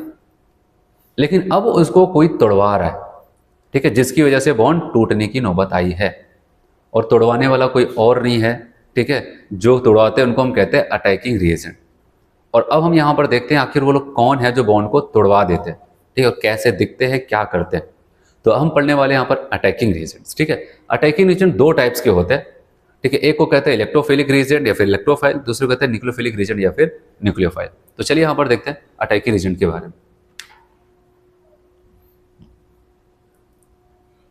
तो अब हम यहाँ पर बात करने वाले हैं कि बॉन्ड को जो लोग तोड़वा रहे हैं वो कौन है। तो वो होते हैं अटैकिंग रिएजेंट। हम डायरेक्ट आते हैं टाइप ऑफ अटैकिंग रिएजेंट की बात करते हैं। ये दो टाइप्स के होते हैं। पहले टाइप्स की अगर बात करो तो यहाँ पर कहते हैं इलेक्ट्रोफिलिक रिएजेंट या फिर जिसको कहते हैं इलेक्ट्रोफाइल। इलेक्ट्रोफिलिक रिएजेंट या फिर इलेक्ट्रोफाइल कहा जाता है। क्या होते हैं इसको समझते हैं। देखो, इसके नाम में ही छुपा हुआ है कि ये कौन है, इलेक्ट्रो और फिलिक। देखो, इलेक्ट्रो का मतलब आ जाता है इलेक्ट्रॉन से लिया गया है, और फिलिक का मतलब यहां पर हो जाता है अट्रैक्शन। तो इसका मतलब यहां पर हो जाता है इलेक्ट्रॉन के प्रति जिसका अट्रैक्शन हो, इलेक्ट्रॉन के प्रति जिसका लगाव। ऐसे लोगों को हम कहते हैं इलेक्ट्रोफिलिक रिएजेंट हैं ये। मतलब जो हमेशा चाहते हैं कि कहीं इलेक्ट्रॉन दिखे तो जाकर के उससे जुड़ ले, कहीं पर भी इलेक्ट्रॉन दिखा भाग करके जाते हैं, उससे जुड़ने की कोशिश करते हैं। ठीक है, तो इलेक्ट्रॉन के चक्कर में क्या करते हैं, बॉन्ड को तोड़वाते हैं, और जहां पर इलेक्ट्रॉन डेंसिटी ज्यादा दिखती है वहीं पर जाकर के जुड़ जाते हैं। तो इलेक्ट्रोफिलिक जो टर्म्स आया है, इलेक्ट्रॉन के प्रति लगाव जिनका होता है वो होता है। सवाल आता है इलेक्ट्रॉन के पास आखिर ऐसा क्या है। अब बताओ, ये तो इलेक्ट्रॉन डेंसिटी है और साथ ही साथ वहां पर कह सकते हैं नेगेटिव चार्ज है। तो कुछ लोग तो यहां पर क्या हो जाता है, अब ऐसा कह सकते हैं कि नेगेटिव चार्ज के प्रति किसका लगाव हो सकता है। अब ऐसा कह सकते हैं पॉजिटिव चार्ज का हो सकता है। है कि नहीं। और वैसे भी आपको पता है कि हर कोई एटम उसका एक ही सपना होता है कि मैं अपने आखिरी शेल में 8 इलेक्ट्रॉन रख लूं। और अब क्या हो जाता है, उसी 8 को रखने के चक्कर में पूरा भीड़ वहां पर पूरा मामला अपने ऑक्टेट कंप्लीट करने का ही, ठीक है। वो चाहते हैं कि अपना ऑक्टेट कंप्लीट कर लिया जाए, और अगर इलेक्ट्रॉन की कमी है तो चाहेंगे कि देखते रहो कहीं पर इलेक्ट्रॉन ज्यादा तो नहीं दिख रहा है, कहीं पर इलेक्ट्रॉन रिच सेंटर दिखा वहीं पर अटैक कर देते हैं, अटैक करके उसके इलेक्ट्रॉन को एक्सेप्ट कर लेते हैं और जा करके वहां पर बॉन्ड वगैरह बनाते हैं। तो इलेक्ट्रोफाइल का सीधा सीधा मतलब है ऐसे अटैकिंग रेजेंट जो इलेक्ट्रॉन रिच सेंटर के प्रति लगाव रखते हैं, अट्रैक्शन रखते हैं, या फिर कह सकते हैं इलेक्ट्रॉन के प्रति लगाव रखते हैं, उन सभी को हम कहते हैं इलेक्ट्रोफिलिक रेजेंट, इलेक्ट्रॉन के प्रति लगाव रखने वाले लोग। और यहां पर दूसरा इसको हम शॉर्ट में इलेक्ट्रोफाइल भी कह देते हैं। तो सवाल आता है इलेक्ट्रॉन के प्रति लगाव कौन कौन रख सकता है, तो कहा गया द रिएजेंट विच अट्रैक्ट, पहले यहां पर इनका मतलब ऑन नेगेटिव पार्ट की तरफ जो आकर्षित हो ऑफ मॉलिक्यूल और love electrons are called electrophiles, उसको हम क्या बोलते हैं, इलेक्ट्रोफाइल्स कहते हैं। इलेक्ट्रोफाइल हमारे दो टाइप्स के हो सकते हैं। वो पहला टाइप आपको यहां पर कहता है इलेक्ट्रोफाइल्स में भी वो पॉजिटिवली चार्ज हो सकते हैं, ऐसे हो सकते हैं उनके ऊपर पॉजिटिव चार्ज प्रेजेंट हो। और अभी मैंने थोड़ी देर पहले बताया कि जब बॉन्ड की ब्रेकिंग होती है तो किसी के ऊपर प्लस आता है, किसी के ऊपर माइनस आता है। जिसके ऊपर माइनस है उसके पास इलेक्ट्रॉन की कमी नहीं, क्योंकि वो तो अपने साथ साथ दूसरे का भी इलेक्ट्रॉन लेकर के आया। लेकिन जिसके ऊपर प्लस आया उसके ऊपर इलेक्ट्रॉन की कमी हो जाती है। क्यों? क्योंकि उसने बॉन्ड बनाया था इलेक्ट्रॉन की कमी को पूरा करने के लिए। लेकिन अगर टूटने के समय कोई उसका भी इलेक्ट्रॉन लेकर के निकल लिया तब तो उसके पास इलेक्ट्रॉन की कमी हो जाएगी। इसलिए जो पॉजिटिव चार्ज वाले होते हैं, ज्यादातर, सभी की नहीं बात कर रहा हूं, ज्यादातर जो पॉजिटिव चार्ज वाले लोग होते हैं उनके पास इलेक्ट्रॉन की कमी होती है। इसीलिए वो बेचारे घूमते रहते हैं, मंडराते रहते हैं, इलेक्ट्रोफाइलिक रिएजेंट, एक अटैकिंग रिएजेंट बन करके घूमते रहते हैं। कहीं पर तो इलेक्ट्रॉन दिखे, जहां पर दिखा दौड़ के जाते हैं, वहां पर जुड़ने की कोशिश करते हैं। इसलिए आपको बताया गया कि आपके इलेक्ट्रोफाइल पॉजिटिवली चार्ज भी हो सकते हैं और बताया गया न्यूट्रल भी हो सकते हैं। कुछ ऐसे लोग जिन्होंने अपनी पूरी कोशिश की, पूरा संघर्ष किया, लेकिन जो बनना चाहते थे वहां तक नहीं पहुंच पाए। जैसे बोरान फैमिली के लोग की बात करते हैं, आखिरी सेल में 3 इलेक्ट्रॉन, पूरी कोशिश करते हैं 3 से 6 तक पहुंच पाते। भाई 3 बॉन्ड बना लिया, 3 इलेक्ट्रॉन थे, 6 तक पहुंच गए। लेकिन आपको पता है कि 6 तक तो पहुंच गए, क्या 8 हो पाए? नहीं हो पाए। लेकिन उनके ऊपर कोई चार्ज भी नहीं रहेगा। वो अपने पूरे इलेक्ट्रॉन का यूज करते हैं, बॉन्ड भी बनाते हैं, लेकिन तब भी उनकी ऑक्टेट कंप्लीट नहीं होती है, ठीक है। वो अब इसी भरोसे हैं कि कोई मुझे इलेक्ट्रॉन डोनेट कर दे। तो वो भी इलेक्ट्रॉन की तलाश में भटकते रहते हैं और जा करके क्या बनते हैं, वो भी इलेक्ट्रोफाइल की लिस्ट में आ जाते हैं। तो न्यूट्रल वाले भी हो सकते हैं और पॉजिटिव वाले भी हो सकते हैं, पॉजिटिव चार्ज वाले। तो कैसे होंगे, कैसे दिखेंगे, आते हैं उसको देखते हैं। तो बात करते हैं यहाँ पर पॉजिटिवली चार्ज इलेक्ट्रोफाइल की। पॉजिटिवली चार्ज इलेक्ट्रोफाइल के कुछ एग्जांपल्स की बात करते हैं। अगर आप यहाँ पर देखेंगे आपको पूरे ऑर्गेनिक में ऐसे सब इलेक्ट्रोफाइल के रूप में मिलने वाले हैं।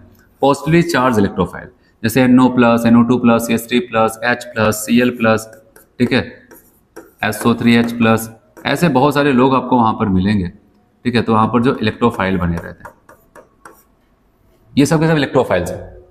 इनके पास इलेक्ट्रॉन की कमी है।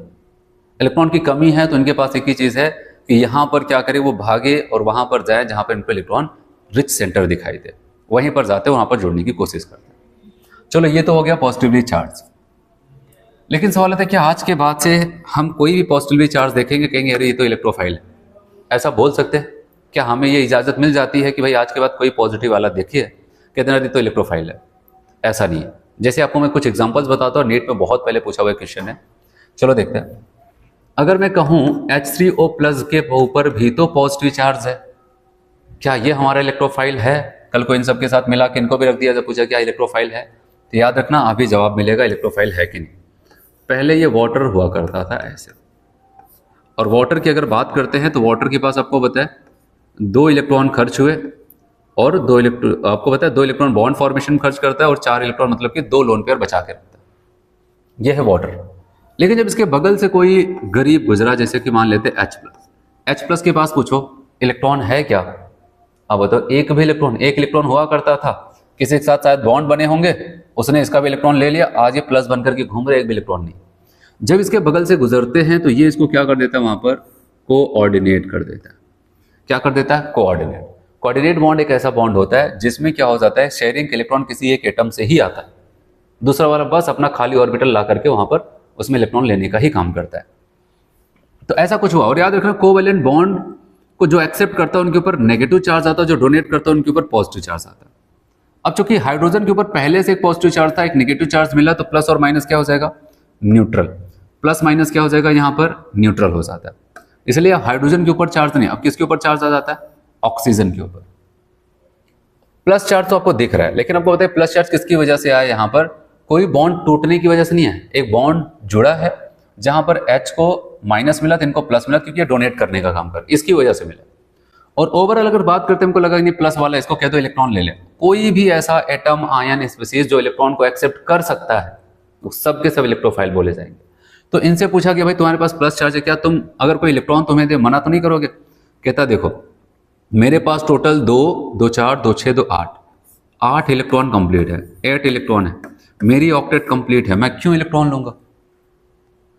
और दूसरी बात यहां पर याद रखना, अगर बहुत लोग होते हैं जिनकी ऑक्टेट कंप्लीट उसके बावजूद भी ले लेते हैं, लेकिन ये नहीं लेगा, क्योंकि यहां पर ये क्या हो जाता है, ऑक्सीजन हमारा एक सेकेंड पीरियड का एलिमेंट है, सेकेंड पीरियड एलिमेंट है।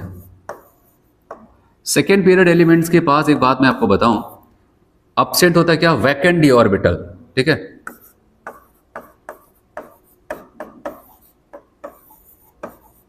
वैकेंट डी ऑर्बिटल्स क्या हो जाते हैं, अपसेंट होते हैं।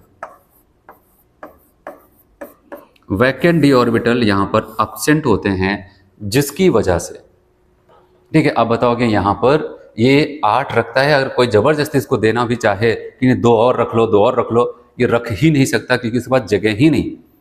सेकेंड पीरियड के एलिमेंट्स वाले अगर मैक्सिमम इलेक्ट्रॉन रख सकते हैं तो 8, चाहे कुछ भी कर लो, 8 से ज्यादा रख नहीं सकते। हाँ, इसके बाद सेकेंड पीरियड के आगे के जो एलिमेंट्स होते हैं, ठीक है, वो क्या कर सकते हैं, 8 से भी ज्यादा रख सकते हैं। उसका रीजन एक ये है क्योंकि उनके पास वैकेंट डी ऑर्बिटल्स पाया जाता है, मतलब खाली कमरे पड़े हुए इलेक्ट्रॉन के, कोई देगा तो मना भी नहीं करेंगे, ठीक है तो रख दो डी वाले में।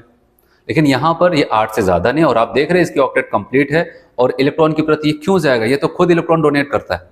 तो इसीलिए आपको यहां पर याद रखना है कि अगर H3O+ आपको ऐसा दिखा दे झटके में, ऐसा नहीं अच्छा ये प्लस वाला तो इलेक्ट्रोफाइल बना दो, भले प्लस चार्ज है लेकिन इलेक्ट्रोफाइल नहीं है। ऐसे एक और एग्जांपल आपको यहां पर नोट करने के लिए आप नोट कर सकते हो, वो होता है NH4+। तो NH4+ में भी सेम यही होता है कि अगर हम बात करते हैं, ये रहा अमोनिया, भी कौन है, अमोनिया, ठीक है, इसकी ऑक्टेट कंप्लीट है, एक लोन पेयर इलेक्ट्रॉन बचा है, 2 2 4 2 6 2 8।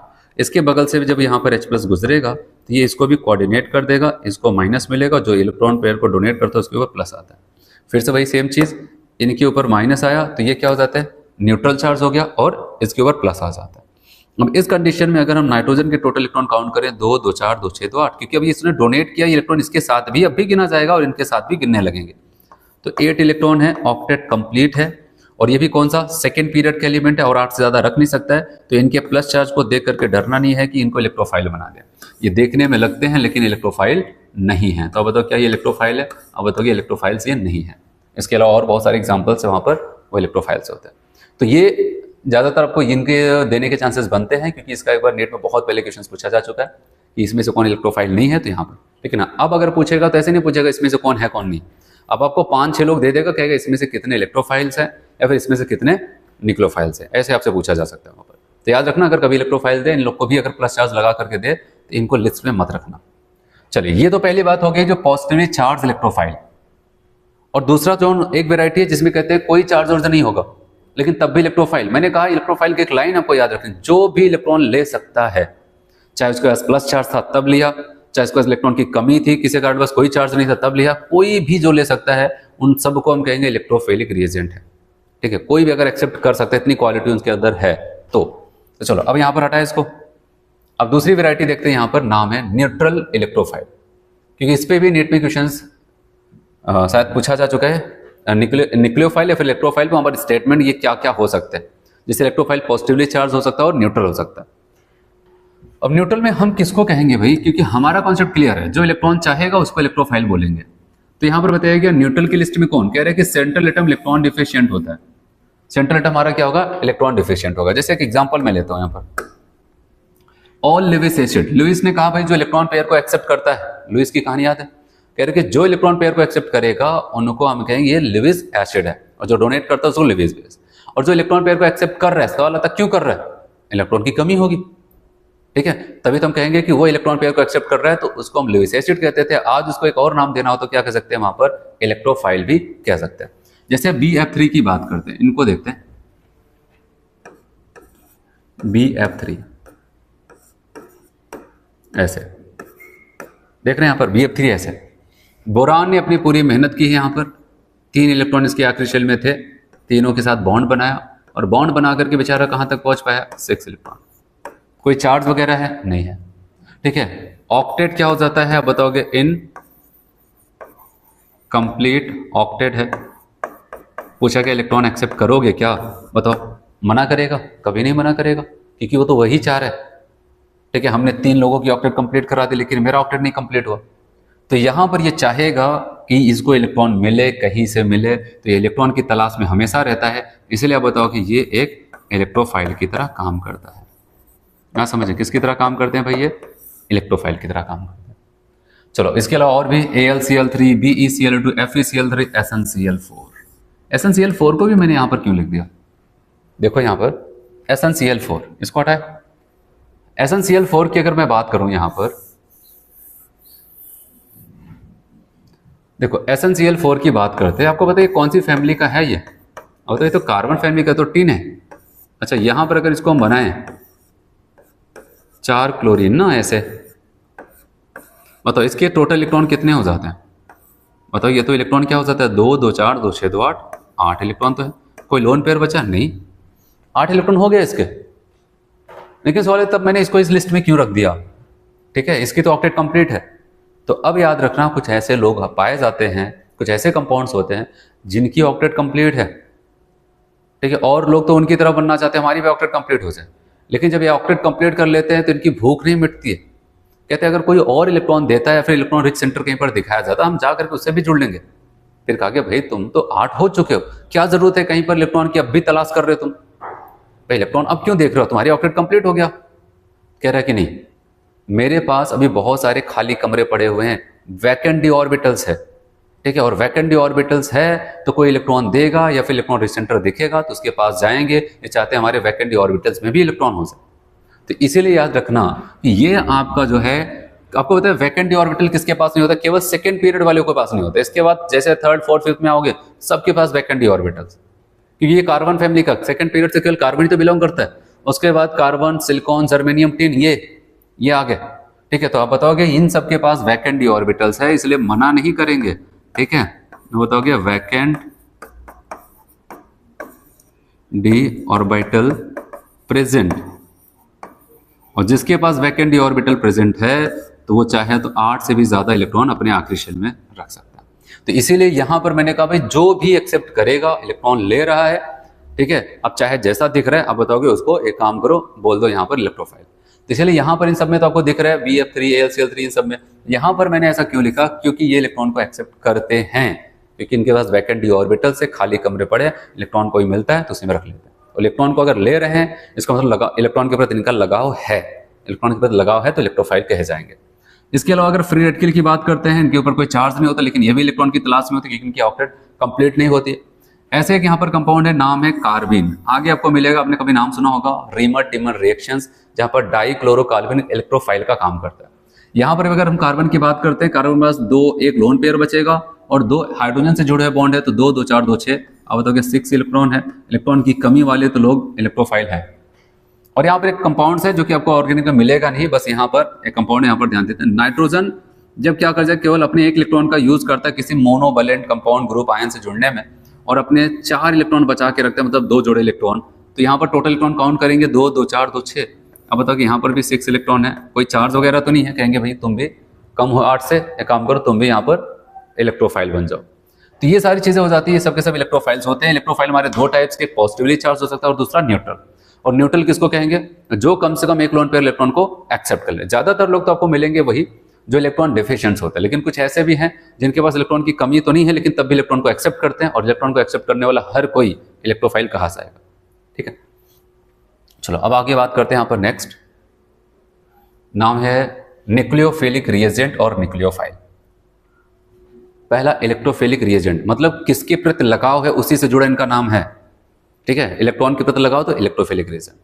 तो न्यूक्लियोफिलिक कहां से आया है, ये भी 2 टर्म से बना है, एक न्यूक्लियो और एक फिलिक। न्यूक्लियो एक्चुअली में कहां से आया है, ये न्यूक्लियस से आया है। न्यूक्लियस, सवाल है न्यूक्लियस, न्यूक्लियस के पास ऐसे क्या है, आपको पता है न्यूक्लियस हमारा पॉजिटिवली चार्ज होता है, तो न्यूक्लियस लिया गया यहां पर, ठीक है, पॉजिटिवली चार्ज्ड, ठीक है। जो पॉजिटिव चार्ज, आप ऐसा कह सकते हैं पॉजिटिव चार्ज के प्रति, यहां पर याद रखना इनका नहीं एक्सप्लेन कर रहे हैं, ये जिसके प्रति लगाव रखते हैं उनकी बात चल रही है, ठीक है, ये जिसके प्रति लगाव रखते हैं उनकी बात हम कर रहे हैं यहां पर। तो ऐसा कुछ यहां पर होने वाला, ठीक है। तो आप ऐसा कह सकते हैं यहां पर कि जो न्यूक्लियस के प्रति या फिर कह सकते हैं पॉजिटिव चार्ज के प्रति लगाव रखते हैं, फिलिक का मतलब आपको पता है अट्रैक्शन, ऐसे लगाव रखते हैं उन्हीं को हम क्या बोलते हैं, न्यूक्लियोफाइल। पॉजिटिव चार्ज आपको पता है जिसके ऊपर होता है, इसका मतलब वो क्या है, इलेक्ट्रॉन रिच के electron deficient, electron deficient, electron की कमी, इलेक्ट्रॉन डिफिशिएंट, ठीक है। इलेक्ट्रॉन डेफिशिएंट की अगर बात करते हैं तो कहने का मतलब ये हो जाता है कि हमारे न्यूक्लियोफाइल वो लोग हैं जहां पर अगर उनको इलेक्ट्रॉन की कमी दिखी उसकी प्रति आकर्षित हो जाते हैं, उसकी तरफ खींचने लगते हैं। हम कहते हैं ये सब के सब क्या है, वहां पर न्यूक्लियोफाइल है। क्योंकि अगर किसी की इलेक्ट्रॉन की कमी इनको देखा नहीं जाता, कोई अगर गरीब है तो इनसे देखा नहीं जाता, जा करके उसको अपना इलेक्ट्रॉन दे देते हैं। तो इसीलिए बताया गया न्यूक्लियोफाइल का मतलब वो लोगों की बात की जा रही है जो किसी इलेक्ट्रॉन डिफिशिएंट सेंटर की तरफ, जो मतलब इलेक्ट्रॉन की कमी है जिसके पास, उसकी तरफ अट्रैक्ट होते हैं, उसे कहा जाता है न्यूक्लियोफाइल। आया समझ में? तो सवाल आता है चलो ठीक है, इलेक्ट्रोफाइल कहता था मुझे इलेक्ट्रॉन रिच सेंटर चाहिए, और न्यूक्लियोफाइल कह रहे मेरे पास खुद इलेक्ट्रॉन की अधिकता है, ये खुद, क्योंकि आपको पता है अगर किसी को इलेक्ट्रॉन डोनेट करना है, किसी गरीब की तरफ इलेक्ट्रॉन डिफिशिएंट सेंटर की तरफ अट्रैक्ट होना है, तो कैसे अट्रैक्ट हो सकते हो? क्योंकि इलेक्ट्रॉन डिफिशिएंट आपकी तरफ क्यों अट्रैक्ट होगा?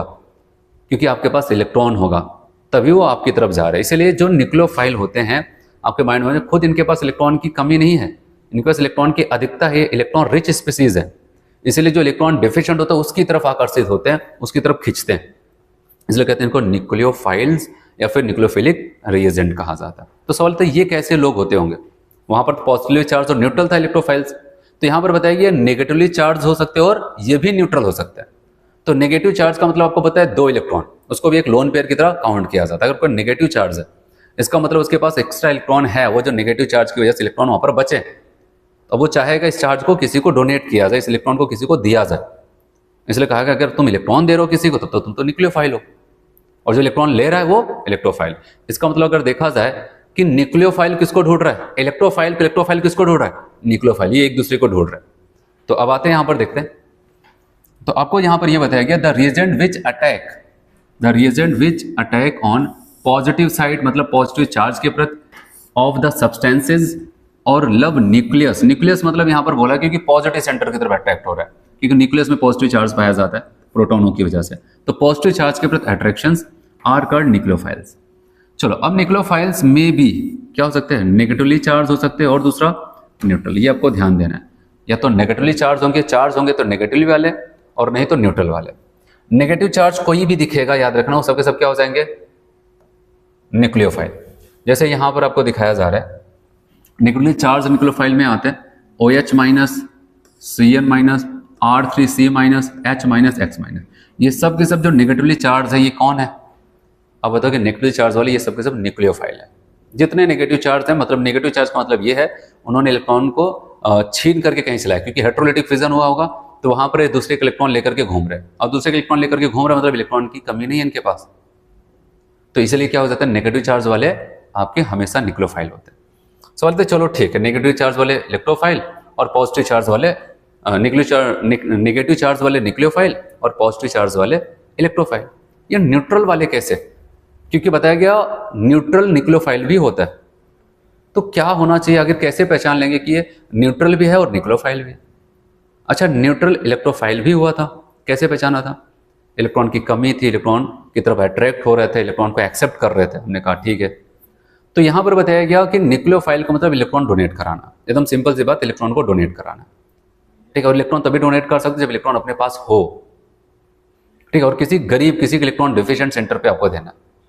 तो आपने कहा नेगेटिव चार्ज है तो मतलब उसके पास इलेक्ट्रॉन है तो उसको डोनेट करा सकता है। तो न्यूट्रल वाले कैसा कराएगा, कैसे पहचान? कहा कि अगर कोई न्यूट्रल स्पीसीज हो जिसकी खुद की पहली बात तो यह अपनी ऑक्टेट कंप्लीट, अपना कोटा कंप्लीट हो, अपनी ऑक्टेट कंप्लीट होने के बाद उसके पास कम से कम एक लोन पेयर इलेक्ट्रॉन हो जिसको वो डोनेट करा सके, तो ऐसा कोई क्वालिटी रखेगा, उनको कहेंगे तुम न्यूक्लियोफाइल हो और तुम्हारे ऊपर कोई चार्ज नहीं है, तो इसका मतलब तुम न्यूट्रल न्यूक्लियोफाइल हो।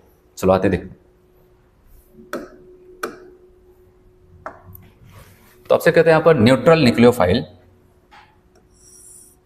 कह रहा है जैसे कि वाटर को आप समझो, वाटर में ऑक्सीजन को देखो, ऑक्सीजन के पास 2 हाइड्रोजन मतलब 4 इलेक्ट्रॉन, यहाँ पर 2 4 4 2 6 2 8 इलेक्ट्रॉन है, उसके बावजूद इसके पास 2 लोन पेयर इलेक्ट्रॉन बचा है। ये पूरी क्वालिटी रखता है क्या, ठीक है, वहां पर इलेक्ट्रॉन को डोनेट कराने की।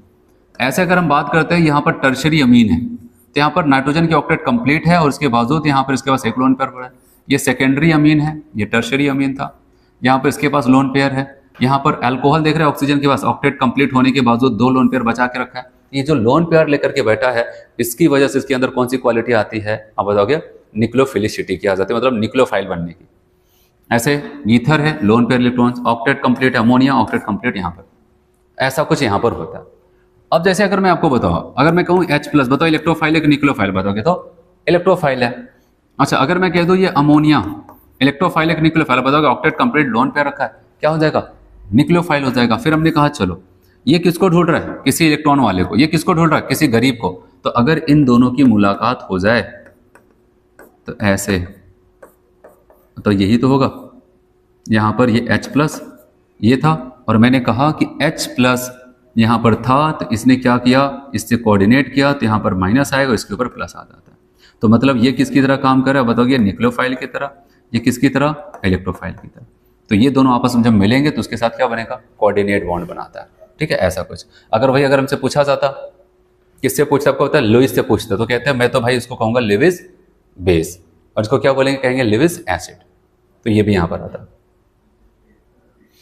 चलो, हमने यहां पर देख लिया कि इलेक्ट्रोफाइल अटैकिंग रीजन, क्योंकि बात कहां से शुरू हुई थी, बॉन्ड टूटा होमोलिटिकली हेटेरोलिटिकली, तो मैंने कहा चलो टूट गया जैसे भी था। तो सवाल यह है किसने तोड़वाया बॉन्ड। तो मैंने कहा कि वहां पर 2 प्रकार के लोग हो सकते हैं, वो इलेक्ट्रोफाइल हो सकते हैं और निक्लोफाइल, ये 2 लोग घूम रहे हैं जो बॉन्ड को तोड़वाते हैं। इलेक्ट्रोफाइल का मकसद होता है कि हम बॉन्ड को तोड़वा करके जहां पर इलेक्ट्रॉन ज्यादा दिख रहे वहां पर जाके जुड़ जाए, और निक्लोफाइल का मकसद होता है बॉन्ड को तोड़कर हम वहां पर जुड़े जहां पर इलेक्ट्रॉन की कमी हो। तो निक्लोफाइल इलेक्ट्रॉन लेकर के घूमता है, जहां पर इसको इलेक्ट्रॉन की कमी दिखती है वहां पर अटैक करता है, और इलेक्ट्रोफाइल इलेक्ट्रॉन की कमी के साथ घूमता है, जहां पर इलेक्ट्रॉन रिच सेंटर दिखता है वहां पर अटैक होता है। बस मिला जुला के यही उनके टाइप्स क्या होते हैं, कैसे पहचाना जाता है, मैंने आपको बताया। चलो, अब आप बात आती है कि चलो ठीक है, अटैकिंग एजेंट ने हमारे ऑर्गेनिक कंपाउंड के ऊपर अटैक किया, बॉन्ड तोड़वा दिया। बॉन्ड टूटने के बाद बन जाता है रिएक्शन इंटरमीडिएट। क्या बन जाता है, रिएक्शन इंटरमीडिएट। अब जब रिएक्शन इंटरमीडिएट बना हुआ है तो ध्यान से समझना, तो किस किस वैरायटी के इंटरमीडिएट बन सकते हैं, अब उनकी बात करते हैं। तो रिएक्शन इंटरमीडिएट में आपको बताया गया कि ऐसा हो सकता है वो कार्बोकेटायन हो। कार्बोकेटायन का एक दूसरा नाम चलता है कार्बोनियम, कार्बन आयन नहीं, कार्बोनियम आयन।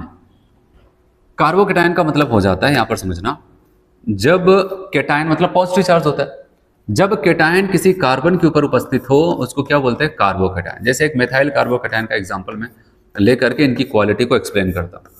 ये एक कार्बोकेटायन है, लेकिन यहां पर एक छोटा सा कार्बन है, मेथाइल कार्बोकेटायन। अगर हमसे पूछा जाए मेथाइल कार्बोकेटायन, ऐसा आपको इंटरमीडिएट मिल सकता है कि बॉन्ड टूटने के बाद कार्बन के ऊपर पॉजिटिव चार्ज दिखे, तो कहेंगे भाई ये तो तब कार्बोकेटायन इंटरमीडिएट बन गया है। तो अगर कोई भी कार्बोकेटायन इंटरमीडिएट बनेगा, ये तो मैंने एक सिंपल एक कार्बन का बताया, हो सकता है कई कार्बन हो, उसमें से किसी एक कार्बन के ऊपर प्लस चार्ज आए, तो उसकी क्वालिटी को एक्सप्लेन करते हैं जिसके ऊपर प्लस आ रहा है, मतलब कार्बोकेटायन का। हमसे पूछा भाई टोटल इलेक्ट्रॉन कितना, बताओगे एक बॉन्ड की वजह से 2 इलेक्ट्रॉन, 2 इलेक्ट्रॉन 6, और यहाँ पर और कोई इलेक्ट्रॉन नहीं, बताओगे 6 इलेक्ट्रॉन। हमने कहा ठीक है, तुम्हारे पास 6 इलेक्ट्रॉन है। कहा गया तब तो तुम इलेक्ट्रॉन डेफिशिएंट हो। कहा गया हाँ, हम इलेक्ट्रॉन डेफिशिएंट है, डेफिशिएंट है। कहा गया तब तो तुम्हारे इलेक्ट्रॉन डेफिशिएंट मतलब ऑक्टेट इनकम्प्लीट है, इनकम्प्लीट। कहा कि जब डेफिशिएंट है इसका मतलब बात तो वही है, ऑक्टेट इनकम्प्लीट ऑक्टेट है। फिर और क्या बोल रहे हैं, कह रहे इनकम्प्लीट ऑक्टेट है, इलेक्ट्रॉन डेफिशिएंट है, 6 इलेक्ट्रॉन है, इनकम्प्लीट ऑक्टेट है। कहा गया क्या इलेक्ट्रॉन एक्सेप्ट करोगे क्या, मतलब क्या मना करेगा, भाई हर कोई 8 चाहता है, इसका 8 तो है नहीं, 6 ही। कहेगा कि हाँ हम इलेक्ट्रॉन एक्सेप्ट करेंगे, कैन एक्सेप्ट इलेक्ट्रॉन पेयर। कहा गया अगर आप ऐसा कर सकते हो तो नो डाउट आप एक क्या हो, आपके अंदर सारी क्वालिटी इलेक्ट्रोफाइल की है, ठीक है। तो ये क्या है, यहाँ पर एक इलेक्ट्रोफाइल है, तो ये आपको ध्यान देना, यहाँ पर ये क्या हो जाएगा, एक इलेक्ट्रोफाइल होगा। तो वही आपको यहाँ पर बताया गया कार्बोकेटायन में, और यहाँ पर आपको ये बताया जा रहा है कि cation in which positive charge is present on carbon atom is called carbocation. उसको हम क्या बोलते हैं वहां पर, कार्बोकेटायन कहा जाता है। फिर नेक्स्ट आपको कहता है due to electron deficiency it act as an electrophile. Electron की कमी से जूझ रहा है बेचारा, इसका मतलब कहेंगे तुम तो इलेक्ट्रोफाइल हो, तुम तो हमेशा ये सोचते हो कि कहां पर इलेक्ट्रॉन दिख जाए जल्दी से जाकर उससे जुड़ ले। फिर बताया गया always attack on electron rich side, और बताया गया it has a incomplete octet. तभी तो ये सब करना पड़ रहा है, वहां पर इलेक्ट्रॉन जहां दिखता है वहां पर भागना पड़ता है। तो ये इलेक्ट्रोफाइल की तरह काम करते हैं। ये कार्बोकेटायन आपका बॉन्ड टूटने की वजह से बनता है, ठीक है। तो इसको कहते हैं इंटरमीडिएट। तो इंटरमीडिएट जो बनता है उसके पास भी इलेक्ट्रोफिलिक या फिर न्यूक्लियोफिलिक, वहां पर आप बताओगे अटैकिंग एजेंट की तरह बिहेव कर सकता है। चलो अब बॉन्ड टूटा, मान लेते हैं कुछ ऐसा हुआ, कार्बन के ऊपर आ जाता है नेगेटिव चार्ज। पॉजिटिव चार्ज भी आ सकता था, नेगेटिव चार्ज भी आ सकता है। अगर नेगेटिव चार्ज मतलब एनायन, कार्बन के ऊपर एनायन आ जाए इसको कहते हैं कार्बे एनायन। और उसके बारे में अगर मैं आपको यहां पर बताऊं, जैसे ही हो जाता है एनायन, मैंने कहा अब हम यहां पर ऑर्गेनिक में जब भी नेगेटिव चार्ज दिखाएंगे तो याद रखना उसका मतलब क्या हो जाता है, क्योंकि बॉन्ड टूटने की वजह से नेगेटिव चार्ज आया है तो इसका मतलब वहां पर 2 इलेक्ट्रॉन है उस नेगेटिव चार्ज के पास। तो यहां पर एक छोटा सा कार्बन 9 मिथाइल कार्बन 9 का एग्जांपल लेता हूं। अब यहां पर इसको एक्सप्लेन करते हैं। टोटल इलेक्ट्रॉन 2, 2 4, 2 6 और ये 2 8। आप बताओगे तो 8 इलेक्ट्रॉन ले लिया, 8 इलेक्ट्रॉन लिया है, उसमें से 2 इलेक्ट्रॉन, जो 8 में से 2 इलेक्ट्रॉन बैठे हैं कुछ नहीं कर रहे, 3 लोग तो बिजी हैं, यहाँ पर 6 लोग तो बॉन्ड फॉर्मेशन में, यहाँ पर 2 बैठे थे। इसका मतलब कहेंगे ये इलेक्ट्रॉन रिच स्पीसीज है, इलेक्ट्रॉन रिच स्पीसीज है, ऑक्टेट कंप्लीट है। कहा गया अगर तुम्हारे बगल से कोई गरीब गुजरेगा क्या उसको इलेक्ट्रॉन डोनेट करा पाओगे, कहेगा हाँ करा देंगे, मेरे पास ये 2 इलेक्ट्रॉन खाली पड़े, डोनेट करा दे। आप कहोगे ये can donate electron pair, electron pair को डोनेट करा देगा। तब तो कहा कि ये तो तुम्हारे अंदर कौन सी क्वालिटी आ गई, न्यूक्लियोफाइल वाली। तुम गरीबों को इलेक्ट्रॉन बांट रहे हो, वहां पर इलेक्ट्रॉन डोनेट कर रहे हो, तुम तो न्यूक्लियोफाइल हो, इसलिए कैन एक्ट एज न्यूक्लियोफाइल। तो ये एक न्यूक्लियोफाइल की तरह बिहेव करेगा। चलो देखते हैं यहां पर anion in which negative charge is present on carbon atom is called carbanion. उसको क्या बोलते हैं, carbanion. It has 8 electron in outermost shell, so it's complete octet. आखिरी सेल में 8 इलेक्ट्रॉन दर्शाता है कि इसका ऑक्टेट कंप्लीट है यार, ठीक है। फिर बताया गया it is an electron rich species. हाँ भाई 2 इलेक्ट्रॉन बचा के रखा है, ठीक है वहां पर, because of its as extra electron. और हमसे पूछा जाए किसकी तरह काम करेगा, कहेगा मैं तो न्यूक्लियोफाइल की तरह काम करूंगा। तो यहां पर हम कहेंगे न्यूक्लियोफाइल की तरह काम करेगा। चलो और एग्जाम्पल देखते हैं। फ्री रेडिकल,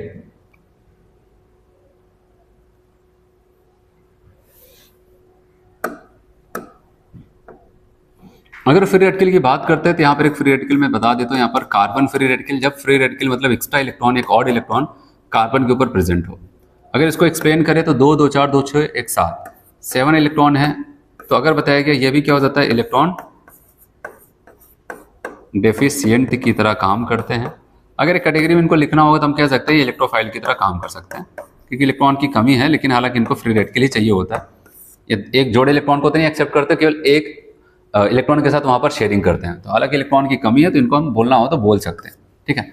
और अगर पूछा जाए कोई चार्ज वगैरह इनके ऊपर बताओगे नहीं, ये तो न्यूट्रल होता है, ये न्यूट्रल स्पीसीज होता है, ये बात भी आपको ध्यान देना।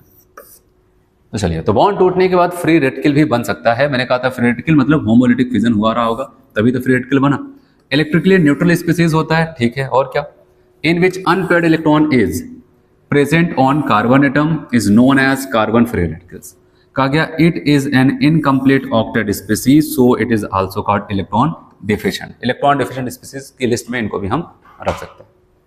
चलो अगला जो यहां पर और क्या क्या, नेक्स्ट आपको कहता है कार्बिन नाम का भी इलेक्ट्रोफाइल वहां पर बन सकता है। कार्बिन नाम का भी एक रिएक्शन इंटरमीडिएट बनेगा। और कार्बिन क्या होता है उसको मैं आपको बताता हूं। जब कार्बन अपने 2 इलेक्ट्रॉन को किसी मोनोवैलेंट एटम, जो सिंगल बॉन्ड से जुड़ते हैं, एटम या फिर ग्रुप से जुड़ने में खर्च करे और अपने 2 इलेक्ट्रॉन को बचा करके रखे, तो इसको कहते हैं कार्बिन। और कार्बिन की एक खास बात, इसके टोटल इलेक्ट्रॉन अगर काउंट करोगे 2 यहाँ से 2 2 4 2 6 6 इलेक्ट्रॉन है। कहा गया ठीक है ये इलेक्ट्रॉन डेफिशिएंट है, ठीक है। और पूछा जाए इलेक्ट्रॉन की कमी, इलेक्ट्रॉन एक्सेप्ट करोगे, कहेगा हाँ, मना थोड़ी न करेंगे। कहा गया तब तो तुम इलेक्ट्रोफाइल हो गए, तो इलेक्ट्रोफाइल की तरह काम करेगा। तो चलिए देखते हैं यहाँ पर क्या बोलता है। Carbene are neutral carbon species in which the carbon atom is bonded to two monovalent atom or a group and carries two non-bonded electrons. क्या करते हैं? दो non-bonded electrons कैरी करते हैं, तो इसको कहते हैं भाई ये कार्बिन है. It behave as a electrophile. और यहाँ पर बताया कि कैसा होता है, कोई चार्ज वगैरह है क्या इसके ऊपर? कोई चार्ज नहीं, तो ये न्यूट्रल स्पीसीज में काउंट किया जाता है. चलो एक और यहाँ पर देख लेते हैं, आखिरी नाम है इसका नाइट्रीन. ठीक है, क्या है यहाँ पर? नाइट्रीन. नाइट्रीन वैसे आपको मिलेगा नहीं आगे, लेकिन हाँ यहाँ पर इसको देखते हैं. नाइट्रीन वैसे हमें पता है नाइट्रोजन के आखिरी शेल में कितने इलेक्ट्रॉन होते हैं? 5. उसमें से केवल एक इलेक्ट्रॉन का यूज करे बॉन्ड फॉर्मेशन में और अपने 2 जोड़े इलेक्ट्रॉन बचा करके रखे. तो अब ऐसा कभी भी आपको मिले तो आप बताओ इसको कहते हैं नाइट्रीन. नाइट्रीन में मतलब किसी मोनोवैलेंट एटम से जुड़ा हुआ है या फिर ग्रुप से जो सिंगल बॉन्ड बनाते हैं, तो उसके साथ एक इलेक्ट्रॉन की शेयरिंग से बॉन्ड बना है. अब यहाँ पर देखा जाए तो इसके पास 2, 2, 4 और 2, 6 इलेक्ट्रॉन होगा. तब पूछा गया भाई, तब कह रहे मैं तो इलेक्ट्रॉन डेफिशिएंट हूँ. इलेक्ट्रॉन डेफिशिएंट है, 6 इलेक्ट्रॉन है. बताओगे इलेक्ट्रोफाइल बनेगा कि नहीं? अब बताओगे बन जाएगा. इलेक्ट्रॉन की कमी से जूझ रहा है तो इलेक्ट्रोफाइल तो बनेगा ही. तो यहाँ पर आपको ये बताया जा रहा है कि nitrene are the neutral nitrogen species in which the nitrogen is bonded to one non monovalent atom और ग्रुप. बताओगे मोनोवैलेंट का मतलब यहाँ पर हो जाता है जो केवल सिंगल बॉन्ड से जुड़ते हैं. अपना एक इलेक्ट्रॉन बस उनसे खर्च कर रहा है, इसके अलावा 4 बचा के रखता है. And carry 4 non bonded electrons. और बताया कि 6 इलेक्ट्रॉन आउटर मोस्ट शेल, और ये क्या हो जाता है? न्यूट्रल होता है. ठीक है, तो यहाँ तक हम लोग कर लेते हैं. और अगर हम लोग बात करते हैं यहाँ पर, आपको मैंने क्या क्या बताया. ठीक है, रिएक्शन मैकेनिज्म क्या हो जाता था मैंने आपको बताया था, उसकी डेफिनेशन. किसी भी रिएक्शन का स्टेप बाय स्टेप डिस्क्रिप्शन को हम क्या बोलते हैं वहाँ पर. ठीक है, तो उसको रिएक्शन मैकेनिज्म कहते थे. और साथ साथ वहाँ पर बताया बॉन्ड का टूटना कैसे टूटेगा, फिर अटैकिंग रीजन क्या हो जाता है. अटैकिंग रीजन ने बॉन्ड को तोड़वाया तो रिएक्शन इंटरमीडिएट बन जाता है, और रिएक्शन इंटरमीडिएट क्या हो जाते हैं वहाँ पर. तो आज तो यहाँ पर एक बेसिक सा लेक्चर कंप्लीट हुआ, और नेक्स्ट लेक्चर से हम लोग क्या करते हैं, यहाँ पर जो सबसे मेन जोन होगा जहाँ पर हम पढ़ेंगे, ठीक है, कि आखिर कोवैलेंट बॉन्ड के इलेक्ट्रॉनों के ऊपर क्या क्या इफेक्ट लग सकते हैं, जिसमें 4 इफेक्ट हम लोग को पढ़ना है और बहुत ज़्यादा इंपॉर्टेंट. ठीक है, इतना करते हैं आज. Thank you.